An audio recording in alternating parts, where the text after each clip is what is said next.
Pernah dengar suara aneh di tengah malam? Kayak dengungan rendah yang bikin merinding? Kamu bukan satu-satunya. Banyak orang di dunia juga ngalamin hal yang sama dan mereka nggak tahu dari mana asalnya.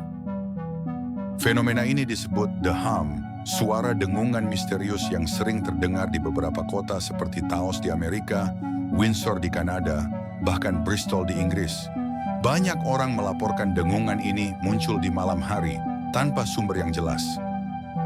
Tapi apa penyebabnya? Para ilmuwan punya beberapa teori. Ada yang bilang ini berasal dari aktivitas industri, ada juga yang mengira ini efek geologi dari pergerakan bumi.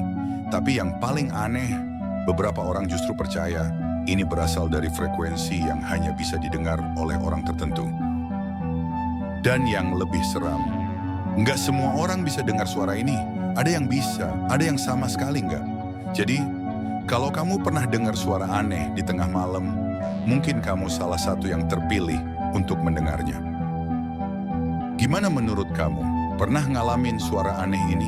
Coba komen di bawah. Dan jangan lupa follow dan subscribe buat fakta-fakta lainnya. Detektif Fakta selalu bersamamu.